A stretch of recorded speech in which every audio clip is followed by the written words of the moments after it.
آئیے ہم بائبل مقدس کو کھولیں۔ بائبل مقدس میں سے مقدس پولس رسول کا فلپیوں کی کلیسیا کے نام خط، اس کا پہلا باب، اس کی 3 آیت سے 8 آیت تک۔ بائبل مقدس میں سے مقدس فلپیوں کے نام مقدس پولس رسول کا خط، بائبل مقدس میں سے مقدس پولس رسول کا فلپیوں کے نام پولس رسول کا خط، اس کا پہلا باب 3 آیت سے۔ بائبل مقدس میں یہ مرقوم ہے: میں جب کبھی تمہیں یاد کرتا ہوں تو اپنے خدا کا شکر بجا لاتا ہوں، اور ہر ایک دعا میں جو تمہارے لیے کرتا ہوں ہمیشہ خوشی کے ساتھ تم سب کے لیے درخواست کرتا ہوں، اس لیے کہ تم اول روز سے لے کر آج تک خوشخبری کے پھیلانے میں شریک رہے ہو، اور مجھے اس بات کا بھروسہ ہے کہ جس نے تم میں نیک کام شروع کیا ہے وہ اسے یسوع مسیح کے دن تک پورا کر دے گا۔ چنانچہ واجب ہے کہ میں تم سب کی بابت ایسا ہی خیال کروں، کیونکہ تم میرے دل میں رہتے ہو، اور میری قید اور خوشخبری کی جواب دہی اور ثبوت میں تم سب میرے ساتھ فضل میں شریک ہو۔ خدا میرا گواہ ہے کہ میں مسیح یسوع کی سی الفت کر کے تم سب کا مشتاق ہوں۔ کلام مقدس کے پڑھے اور سنے جانے پر خدا ان کی برکت ہو، آمین۔ مقدس پولس رسول کا فلپیوں کے نام خط کے تفسیری مطالعہ کے سلسلے میں آج ہمارا دوسرا لیسن ہے۔ پہلے باب کی 3 سے 8 آیات کی تفسیر کا جو بڑا مضمون بنے گا وہ بنے گا مسیحی رشتہ، مسیحی رشتہ۔ اب اس رشتے میں ہم اس حوالے کو 3 حصوں میں تقسیم کریں گے۔ پہلا ہے مسیحی کلیسیائی رشتہ، یعنی چرچ کے ساتھ جو ایک پاسبان کا رشتہ ہونا چاہیے۔ پھر ہے مسیحی الہی رشتہ، یعنی خدا کے ساتھ کیا تعلق ہونا چاہیے ایک مسیحی کا۔ اور تیسرا ہے مسیحی خدمت کا رشتہ، کہ ہماری خدمت کے ساتھ ہمارا کیا رشتہ ہونا چاہیے۔ So relationship with the church, relationship with God and relationship with ministry۔ So 3 رشتوں سے متعلق آج ہم سیکھیں گے، اور یہ جو رشتہ ہے یہ مقدس پولس رسول کا رشتہ ہے۔ مقدس پولس رسول کا کلیسیا کے ساتھ رشتہ، مقدس پولس رسول کا خدا کے ساتھ رشتہ، اور مقدس پولس رسول کا اس کی خدمت کے ساتھ رشتہ کیا ہے۔ اور ان رشتوں میں سے جو معیاری مسیحی رشتہ ہے جو ہمارا بڑا مضمون ہے، اس سے متعلق ہم سیکھیں گے کہ اگر پولس رسول ہمیں ایک معیار دے رہا ہے تو کیا آج کا خادم اور کلیسیائی رہنما ان رشتوں کی پاسداری کرتا ہے؟ ان رشتوں کے مطابق وہ خدا کی خدمت کرتا ہے؟ سو 3 سے 5 آیات میں پہلا حصہ ہے، 3 سے 5 آیات میں ہمیں مقدس پولس رسول کا کلیسیائی رشتہ ملتا ہے۔ پھر 6 آیت میں مقدس پولس رسول کا خدا کے ساتھ رشتہ ہمیں ملتا ہے۔ اور پھر 7ویں سے 8ویں آیت میں مقدس پالوس رسول کا اس کی خدمت کے ساتھ جو رشتہ بنتا ہے وہ بیان کرتا ہے۔ سو ہم 3 سے 5ویں آیت میں جو مقدس پالوس رسول کا کلیسیا کے ساتھ رشتہ ہے اس کا مطالعہ کرتے ہیں۔ یہاں لکھا ہوا کہ میں جب کبھی تمہیں یاد کرتا ہوں تو اپنے خدا کا شکر بجا لاتا ہوں۔ 3 آیت میں ہمیں مقدس پالوس رسول کا فلپی کی کلیسیا کے ساتھ ایک جذباتی رشتہ ملتا ہے، یعنی emotional relation ship with the church.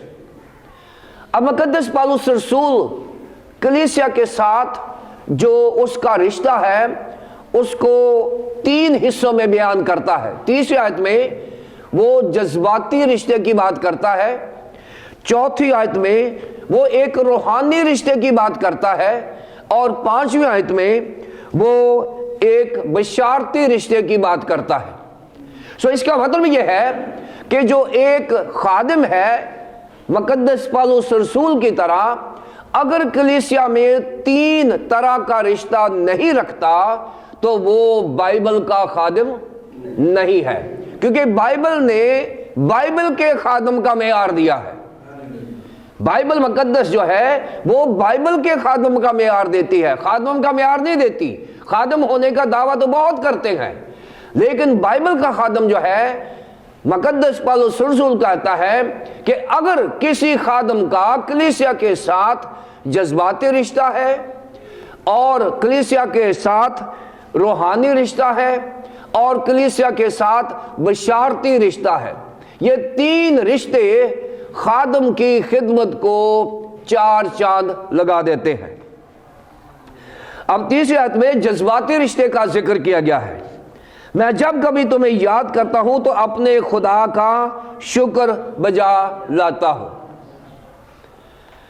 اب دیکھیں، یاد کرنا جو ہے، اگر آپ کسی کے ساتھ جذباتی رشتہ نہیں رکھتے تو آپ اس کو یاد بھی نہیں کرتے، کیونکہ آپ کے جو بچے ہیں وہ آپ سے دور ہیں، وہ باہر کے ملک میں ہیں، ان کے ساتھ آپ کا جذباتی لگاؤ ہے، اور ان کے ساتھ آپ ٹیلی فون پہ لگے رہتے ہیں، اور جب ٹیلی فون سے ہٹ جاتے ہیں تو پھر آپ ان کے لیے دعا کرنا شروع کر دیتے ہیں، کیونکہ آپ کا جذباتی رشتہ ہے۔ آپ کی بیوی یا آپ کا ہسبینڈ آپ سے دور ہے، اس کے ساتھ آپ کا جذباتی رشتہ ہے، آپ اس کو یاد کرتے ہیں، اور یادیں جو ہیں وہ ہمارے جذبات کے ساتھ جڑی ہوتی ہیں۔ اگر جذبات نہیں ہے تو یادیں بھی نہیں ہیں۔ اور پالوس رسول جیل میں ہے، فلپیوں کی کلیسیا میں اس نے اپنا کام کیا ہوا ہے، کلیسیا قائم کی ہوئی ہے۔ اب جیل میں کلیسیا کے ساتھ اس کا جذباتی رشتہ ہے، اور وہ کلیسیا کو یاد کرتا ہے، اور یاد کر کے خدا کا شکر ادا کرتا ہے۔ کلیسیا کے لیے خدا کا شکریہ ادا کرنا کہ اس کی کلیسیا جو ہے وہ اس کے دل میں بھی ہے، اور کلیسیا روحانی طور پر ترقی کر رہی ہے۔ سو جذباتی رشتہ جو ہوتا ہے کلیسیا کے ساتھ، چاہے آپ کے پاس کلیسیا میں 10 خاندان ہیں، چاہے 1000 خاندان ہیں، چاہے سے زیادہ ہیں، کلیسیا کے ساتھ آپ کا رشتہ وہی ہونا چاہیے جو یسوع مسیح کا کلیسیا کے ساتھ ہے۔ اور وہ کیا ہے کہ میں اپنی بھیڑوں کی آواز سنتا ہوں اور وہ میری آواز کو پہچانتی ہیں، وہ میری آواز کو پہچانتے ہیں، میری بھیڑیں میری آواز سنتی ہیں، چاہے وہ جتنی بھی ہیں، چاہے وہ 1 بھیڑ ہے، چاہے وہ 100 بھیڑیں ہیں۔ یہ رشتہ ہے جو یسوع مسیح نے اپنے لوگوں کے ساتھ جوڑا ہوا ہے، اور یہی رشتہ مقدس پالوس رسول کا کلیسیا کے ساتھ ہے، اور یہی رشتہ آج ڈیمانڈ کرتا ہے ایک خادم کے رشتے کے ساتھ جو کلیسیا کا رشتہ ہے۔ سو پہلی بات کہ کسی بھی خادم کا کلیسیا کے ساتھ جذباتی رشتہ ہونا ضروری ہے، اور جب جذباتی رشتہ ہوتا ہے تو جذباتی رشتہ ترقی کر جاتا ہے روحانی رشتے میں، کیونکہ جب جذبات ہوتے ہیں تو آپ کسی کے لیے نیک خواہشات رکھتے ہیں، کسی کے لیے برا نہیں چاہتے بلکہ اچھا چاہتے ہیں، اس کا بھلا چاہتے ہیں، اور جب بھلا چاہتے ہیں تو پھر آپ اس کے لیے دعا کرتے ہیں، اور دعا آپ اس کے لیے کرتے ہیں جس کے ساتھ آپ کا جذباتی رشتہ بھی ہو اور وہ روحانی رشتے میں بدل چکا ہو۔ مثال خوبصورت ہے کہ آپ کے بچوں کے ساتھ آپ کا جذباتی رشتہ بھی ہے اور روحانی رشتہ بھی ہے۔ اور چوتھی آیت میں کیا کہتا ہے کہ میں ہر ایک دعا میں جو تمہارے لیے کرتا ہوں ہمیشہ خوشی کے ساتھ تم سب کے لیے درخواست کرتا ہوں۔ دعا جو ہے یہ روحانی عمل ہے، دعا جو ہے یہ مسیحی عمل ہے۔ جب آپ کسی کے لیے دعا کرتے ہیں تو خدا کا پاک روح اس کے ساتھ کام کرنا شروع ہو جاتا ہے، اور یہ میڈیکلی اپرووڈ ہے کہ جب آپ نے کسی کا نام لے کر دعا کی ہے تو خدا کا پاک روح اس جگہ پر پہنچ گیا ہے، چاہے وہ کوسوں میل دور ہے جس کے لیے آپ دعا کر رہے ہیں، اور خدا کا پاک روح اس کے لیے کام کرنا شروع کر دیتا ہے، اور یہ روح کا رشتہ ہے۔ جب آپ کسی کے لیے دعا کرتے ہیں تو یہ روح کا رشتہ ہے۔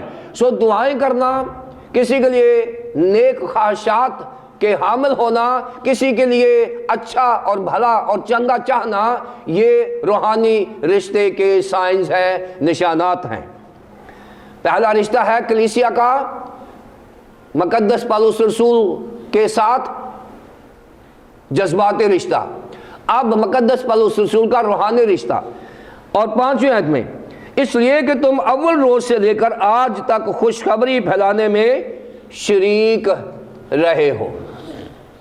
مقدس پالوس رسول جو ہے اس کا بشارتی رشتہ بھی ہے، وہ بشارت کے ساتھ کلیسیا کے ساتھ جڑا ہوا ہے، بشارت کے لیے کلیسیا کے ساتھ وہ جڑا ہوا ہے، اور وہ اپنے رشتے کو نہ اپنے مفادات کے لیے نہ کلیسیا کے ساتھ کچھ پانے کے لیے یا کلیسیا سے کچھ حاصل کرنے کے لیے، بلکہ وہ انجیل کی بشارت کے لیے کلیسیا کے ساتھ جڑا ہوا ہے، تاکہ ہر روز مسیح کی کلیسیا میں لوگ شامل ہوتے جائیں۔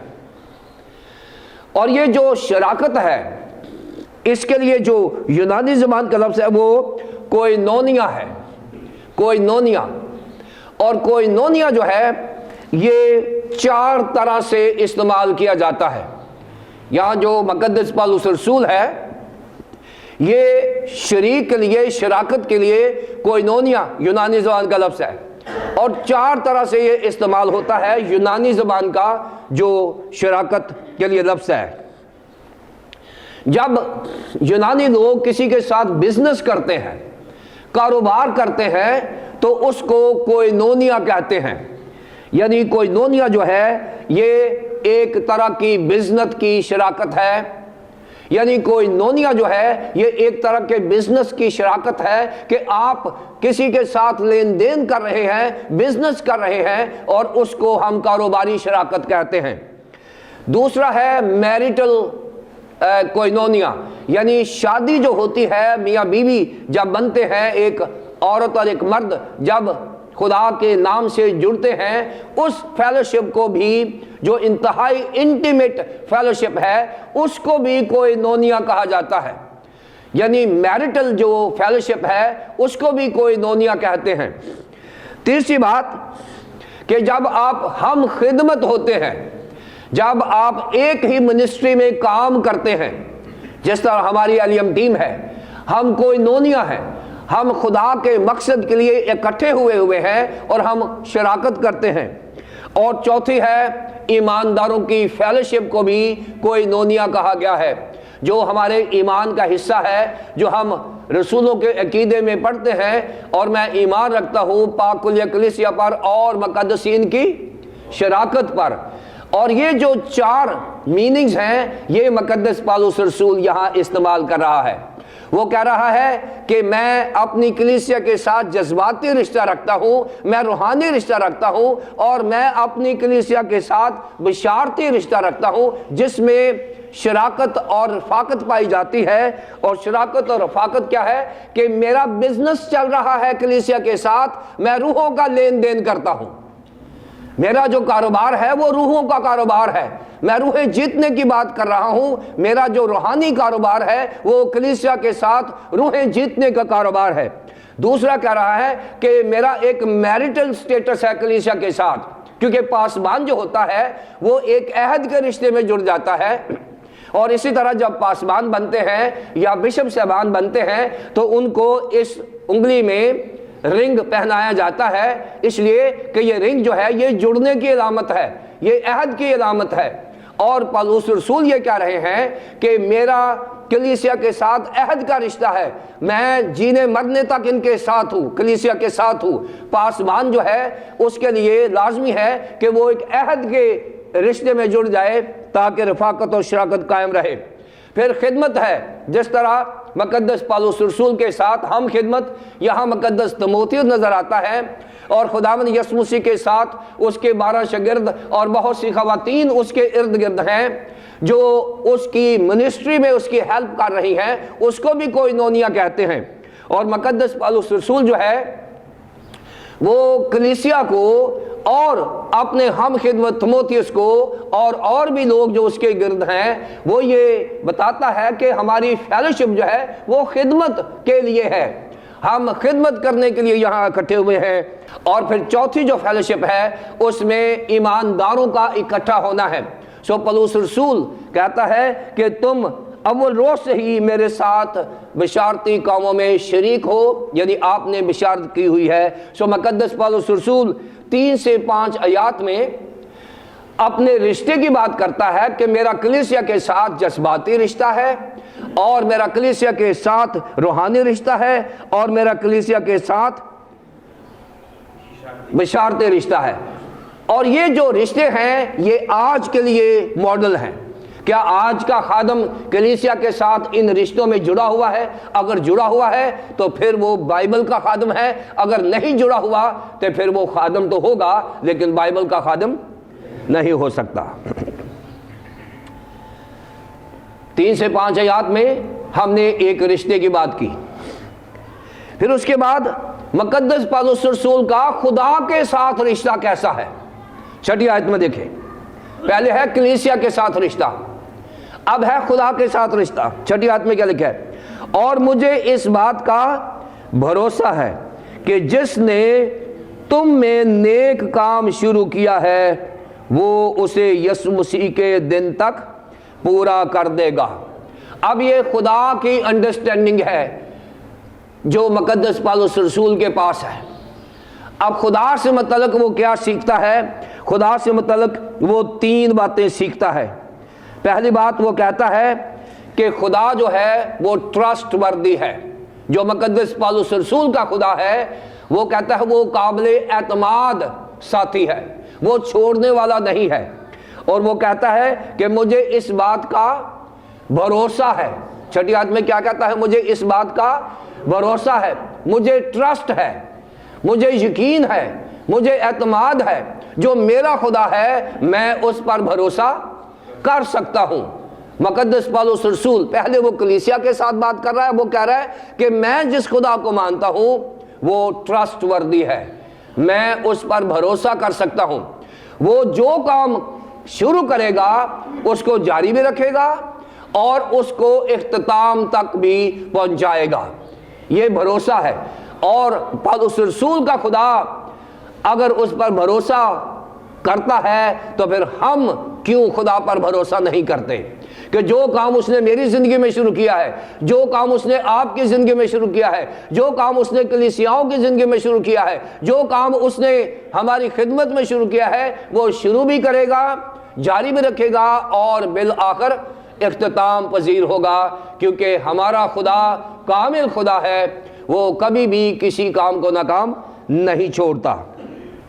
اب بھروسے کے تعلق سے مفسرین 3 طرح کا بھروسہ بیان کرتے ہیں۔ انسان 3 طرح سے بھروسہ کرتا ہے۔ پہلا بھروسہ ہے ڈیولش ٹرسٹ، یعنی ابلیس کے اوپر اعتماد کرنا۔ جو آج بہت ساری دنیا ابلیس کے پیچھے لگی ہوئی ہے، دولت کمانی ہے، ابلیس کا سہارا لیتے ہیں، یہ رشوتستانی اور بدعنوانی، یہ سارے ابلیسی حملے ہیں جو ہمیں کامیاب بنانے میں ہماری مدد کر رہے ہیں۔ ہم یہ بھروسہ کرتے ہیں کہ ابلیسی کاموں کے وسیلے سے ہم دنیا میں دولت پیدا کر سکتے ہیں، ابلیسی کاموں کے وسیلے سے ہم دنیا میں نام پیدا کر سکتے ہیں، ہم دنیا میں کام پیدا کر سکتے ہیں۔ یہ بھروسہ وہ ہے جو ابلیسی ہے، ڈیولش ٹرسٹ ہے۔ یہ بھروسہ ایک بیان کیا گیا ہے۔ دوسرا بھروسہ ہے انسان اپنے آپ پر بھروسہ کرتا ہے کہ میں کر سکتا ہوں، میں تعلیم یافتہ ہوں، میرے پاس پیسے ہیں، میرے پاس پوزیشن ہے، لہٰذا میں جو کام کروں گا میں کر لوں گا۔ جو ابلیس پر بھروسہ کرتا ہے وہ خدا پر بھروسہ نہیں کرتا، اور جو اپنے آپ پر بھروسہ کرتا ہے وہ بھی خدا پر بھروسہ نہیں کرتا۔ یہ دونوں بھروسے جو ہیں یہ دنیا داری ہے اور ان میں ناکامی ہی ناکامی ہے۔ شاید تھوڑی دیر کے لیے ہم کامیاب نظر آئیں لیکن آخر میں یہ ناکامی ہی ناکامی ہے۔ اور تیسرا بھروسہ جو ہے وہ ہے گاڈ از گڈ، کہ خدا اچھا ہے۔ کیوں؟ وہ کہتا ہے کہ جو نیک کام شروع کیا ہے، اور نیک جو ہے وہ سوائے خدا کے اور کوئی نہیں ہے۔ یہاں گڈ ورک بات کی ہے، گڈ GOOD گڈ، اور جو GOOD گڈ ہے یہ ہیومن مینیفیسٹیشن ہے GOD کی، یعنی گاڈ کی جو ہیومن ٹرانسلیشن ہے وہ گڈ ہے۔ یہ گڈ لفظ جو ہے یہ گاڈ سے GOD سے نکلا ہے، کیونکہ گاڈ ہے، اس لیے گڈ جو اچھا ہے، جو نیک کام ہے وہ خدا سے جڑا ہوا ہے۔ So God is good. So پولس رسول کا جو خدا ہے وہ ٹرسٹ وردی ہے اور گڈ بھی ہے۔ اور دوسرا جو پوائنٹ ہے وہ یہی ہے کہ گاڈ از گڈ۔ تیسرا جو نکتا ہے گاڈ از پرفیکٹ۔ سو چھٹی آیت میں مقدس پولس رسول نے خدا کو قریب سے دیکھا ہے، اور پولس رسول کا جو خدا ہے وہ جو خدا ہے گاڈ از ٹرسٹ وردی، number 2 God is good, number 3 God is perfect. اور بتا رہا ہے چھٹی آیت میں کہ شروع کیا وہ اسے مسیح کے دن تک پورا کر دے گا۔ پورا کر دے گا مراد یہ ہے کہ خدا کمپلیشن کا خدا ہے، خدا کاملیت کا خدا ہے۔ جو خدا کام شروع کرتا ہے وہ ہماری زندگی میں جاری رکھتا ہے، اور مسیح کے آنے تک وہ اس کو پورا بھی کر دے گا۔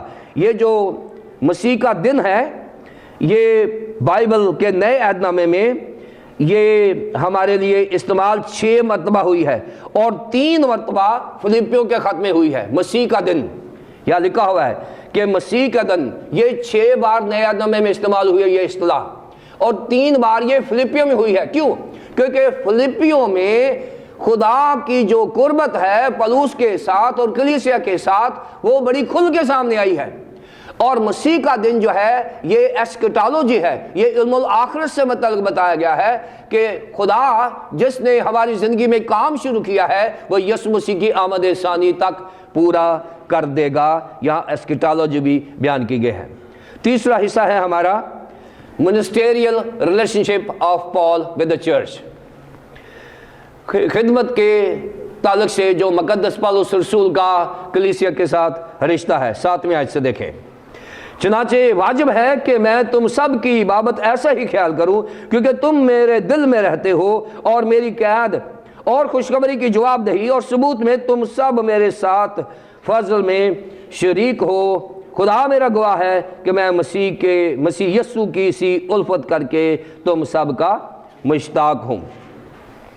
یہاں کلیسیا کے ساتھ جو رشتہ ہے 7a میں وہ ہے Paul's love for the people, رسول کا، مقدس پولس رسول کا کلیسیا کے ساتھ پیار اور محبت کیسا ہے۔ وہ کہتا ہے کہ میں الفت کر کے، الفت جو ہے یہ لو کا ترجمہ ہے کہ میرے دل میں کلیسیا کے لیے محبت ہے، لوگوں کے لیے محبت ہے۔ خدا چاہتا ہے کہ جو اس نے اپنے بیٹے کے وسیلے سے لوگوں سے محبت کی ہے، ایک خادم بھی اس کے بیٹے میں لوگوں سے محبت کرے، یسوع مسیح میں محبت کرے۔ وہ کہتا ہے کہ میرا جو رشتہ ہے وہ الفت کا رشتہ ہے ان کے ساتھ۔ چنانچہ واجب ہے کہ میں تم سب کے ایسا ہی خیال کروں، کیونکہ تم میرے دل میں رہتے ہو اور میری قید و خوشب جواب دہی ثبوت کے تم سب میرے ساتھ فضل میں شریک ہو۔ اب الفت کی بات کیا ہے؟ یعنی کلیسیا کا جو خادم کے ساتھ رشتہ ہے، یا خادم کا کلیسیا کے ساتھ جو رشتہ ہے، اس کی بنیاد کسی غرض پر نہیں ہونی چاہیے، اس فرض پر ہونی چاہیے جو خدا نے محبت کا فرض رکھا ہے ایک خادم نے۔ سو کسی غرض کے ساتھ کلیسیا کی خدمت کرنا وہ فرض نہیں ہے جو خدا نے ہمارے دل میں ڈالا ہے۔ سو اس لیے کلیسیائی محبت میں ایموشنلی اور کہتا کہ تم میرے دل میں رہتے ہو۔ اب یہ بڑا ایک رومانٹک سا سین ہے، کسی کو یہ کہنا کہ تم میرے دل میں رہتے ہو۔ یہ خدا کا رومانس چل رہا ہے کلیسیا کے ساتھ کہ کلیسیا میرے دل میں رہتی ہے، اور یہی پولس رسول جو خادم ہے وہ کہتا ہے کلیسیا میرے دل میں رہتی ہے، کیونکہ کلیسیا یسوع مسیح کی دلہن ہے، اور یسوع مسیح کی دلہن یسوع مسیح کے دل میں رہتی ہے، اور خادم جو ہوتا ہے وہ یسوع مسیح کی پریزنٹیشن ہے، اور یسوع مسیح کا خادم جو ہے اس کی کلیسیا اگر اس کے دل میں نہیں رہتی تو پھر یہ رشتہ محبت کا پورا نہیں ہوتا۔ اور یہ ایک اسپرچل رومانس ہے جو پولس رسول کا کلیسیا کے ساتھ چل رہا ہے، روحانی رشتہ ہے جو مقدس پولس رسول ایموشنلی بشارتی طور پر اس کے ساتھ جڑا ہوا ہے۔ 7b میں کلیسیا کے ساتھ اس کا انجیلی بشارتی رشتہ ہے، بشارت کے لیے وہ جڑا ہوا ہے۔ یا لکھا ہوا ہے تم میرے دل میں رہتے ہو اور میری قید اور خوشخبری کی جواب دہی اور ثبوت میں تم میرے ساتھ فضل میں شریک ہو۔ یعنی میں قید میں ہوں، پھر بھی آپ میری بشارتی خدمت کے ساتھ کھڑے ہو۔ پولس اپنی قید کو بشارت کا وسیلہ بنائے ہوئے ہے، مشکل میں بھی اس نے انجیل کو نہیں چھوڑا، محبت میں مجبور ہے کیونکہ خدا کی محبت اس میں کام کر رہی ہے، اور پھر وہ کلیسیا کو پیار کرتا ہے۔ جس خادم میں خدا کی محبت نہیں ہے وہ کلیسیا کو پیار نہیں کرے گا، اور جب کلیسیا کو پیار کرتے ہیں تو کلیسیا کو پیار کرنا ہر وقت کلیسیا میں بیٹھ جانا نہیں ہے، بلکہ کلیسیا کے ساتھ خوشخبری میں شریک ہونا ہے۔ بشارت جو ہے یہ کلیسیائی محبت کا ثبوت ہے کہ آپ بشارت کر رہے ہیں، خدا کی انجیل سنا رہے ہیں، یہ اس کا ثبوت ہے۔ اور پھر 8ویں آیت میں کلیسیا کے ساتھ فیلوشپ رکھنا یہ انتہائی ضروری ہے۔ خدا میرا گواہ ہے کہ میں مسیح کی سی الفت کر کے تم سب کا مشتاق ہوں، کریزی ہوں میں تمہیں ملنے کے لیے۔ اب ایک خادم کی جو کلیسیا کے ساتھ فیلوشپ ہے، وزیٹیشن ہے، کلیسیا کے ساتھ فیلوشپ کرنے سے مراد وہ وزٹ نہیں ہے جو آپ چندہ لینے کے لیے جاتے ہیں، کیونکہ آج کل خدام جتنے کلیسیا میں جاتے ہیں وہ اس غرض سے نہیں جاتے کہ ہم کلیسیا کی مدد کرنے جا رہے ہیں، بلکہ اس غرض سے جاتے ہیں کہ چلو گرائی کر کے لے کر آتے ہیں، چندہ لے کر آتے ہیں۔ اور آج کل بعض اوقات خادموں پر الزام ہے کہ جی پادری صاحب تو وہاں جاتے ہیں جہاں 5000 کا نوٹ ملتا ہے، وہاں اس کے علاوہ وہ وزٹ نہیں کرتے، یا 1000 کا نوٹ ملتا ہے۔ پولس رسول یہ کہہ رہے ہیں کہ یہ خدا کی محبت نہیں ہے، یہ آپ کی محبت آپ کے ساتھ ہے، کلیسیا کے ساتھ نہیں ہے۔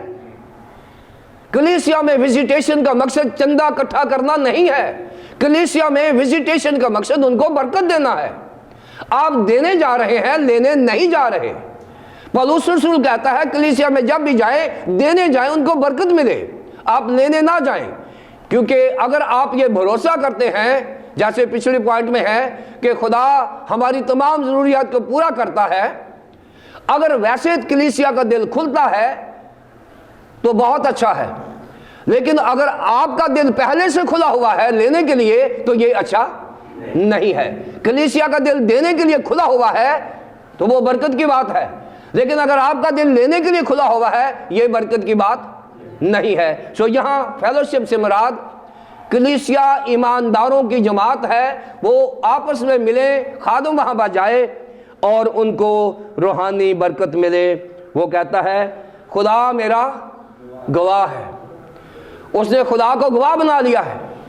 اس نے کہا خدا میرا گواہ ہے کہ میری کلیسیا کے ساتھ جو فیلوشپ ہے میں نے پیسوں کے لیے نہیں، حالانکہ فلپیوں کی کلیسیا میں سے ریگولر جو پیسہ ہے وہ جیل میں جا رہا ہے، اس کی مدد کر رہے ہیں۔ یہاں یہ بات کلیئر کر رہا ہے کہ میرا کلیسیا کے ساتھ پیار محبت پیسے حاصل کرنے کے لیے یا مراعات لینے کے لیے نہیں ہے۔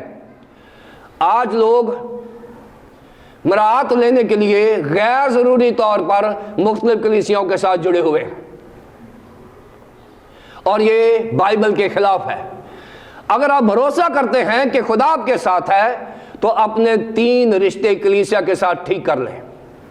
پہلا رشتہ خادم کا کلیسیا کے ساتھ، دوسرا رشتہ خدا کے ساتھ، اور تیسرا رشتہ اس کی منسٹری کے ساتھ، اور تیسرا رشتہ اس کی خدمت کے ساتھ۔ یہ 3 رشتے اگر ہم ٹھیک کر لیں تو 3 سے 8 آیات کی تفسیر ہماری سمجھ میں آ جائے گی جو میں نے تفصیل سے بیان کر دیا ہے۔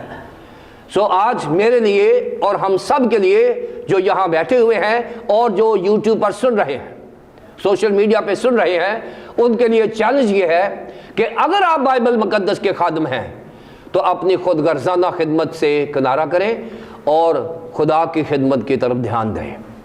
خدا کی خدمت تب ہوگی جب ہم 3 سے 5 آیات میں کلیسیا کے ساتھ خادم کا رشتہ دیکھیں گے، 6 آیت میں خادم کا خدا کے ساتھ رشتہ دیکھیں گے، اور پھر 7ویں سے 8ویں آیت میں خادم کا بشارتی رشتہ دیکھیں گے کلیسیا کے ساتھ۔ اگر یہ 3 رشتے ہیں تو میں اور آپ بائبل کے خادم ہیں، اگر یہ 3 رشتے نہیں ہیں تو پھر ہم خادم ضرور ہیں لیکن بائبل کے خادم نہیں ہیں۔ خدا ہمیں بائبل کے خادم بننے کی توفیق عطا فرمائے۔ خدا باپ، خدا بیٹے، خدا پاک روح کے نام سے آمین۔